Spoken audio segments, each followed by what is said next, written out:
Hello everybody, and welcome to day 13 of 28 days to master level chess tactics. So in the next 3 days, we're going to cover demolition of pawn structure, and I'm going to give you one position a day and try to increase the difficulty over the next 3 days to give you practice in applying this theme, as well as basically looking at more complicated positions and trying to go deeper into a theme and see how you would apply it.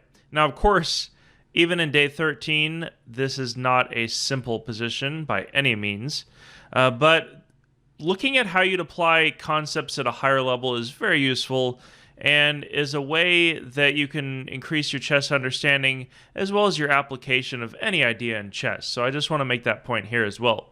All right, let's get into it. This is black to move, and you can pause the video now.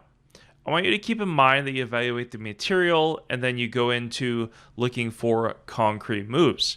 Now, I gave a 4-step thought process, but I want you to focus on having that in your mind rather than just looking at a list of things that you should look for.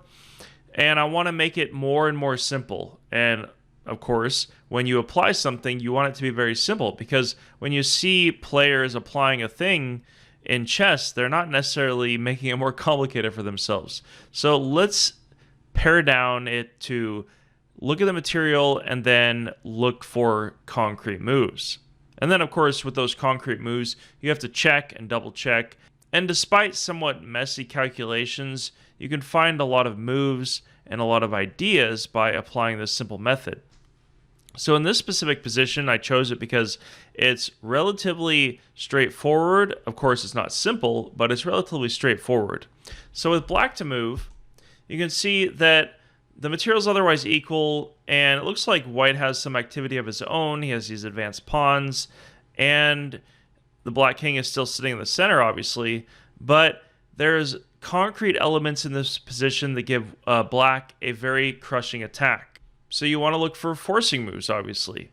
Now, the pawn here is pretty advanced, and white's king is sitting in the center as well. So in this position, it's actually rook takes d5, which, of course, we're looking at demolition of pawn structure. And this is a pretty crazy example, because if the pawn takes, then you get queen to a6. And because of queen to a6, the basic tactics work, and that's where you need to understand this position. So let's look if white just went here. Now you do have a knight fork threatening the king as well as the queen, but you also need to look at knight to f3 check. And now if he goes over, you get queen to d3 and a sudden mate. And if you went here to d1, you get queen check, and now the queen can't come here because the pawn's supporting it. If he goes over, you get a checkmate as well. So I talked about reducing your options of calculation, and this is a perfect example as well, because queen to a6, and now the king basically has to take the pawn. You get queen to d3 check, he goes further, and now you notice that the king really is sitting in a very vulnerable position. So from this position, you would look at ideas to try to create a mating net. Now the king is threatening the knight on e5, so you'd have to find a way to either check it or bring this rook into the game. So with f6 as well, it protects the knight, and it's actually threatening a mate in 1. There's only a few ways to protect against that. So let's look at this here. So he could go rook to g3, and now you do have knight to g6, and the rook has to take. So in this position, actually, after the pawn takes, you have many different ideas. Pawn takes, and now the king is just sitting against these 3 pawns. The rook is threatening the bishop as well as the queen, and there's just too many threats in this position.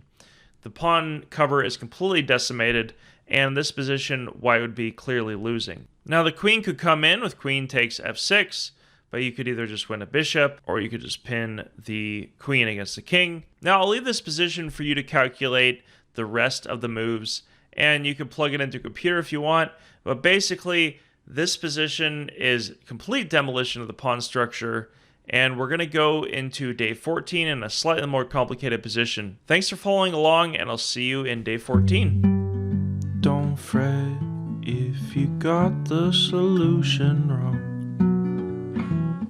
There will be another time.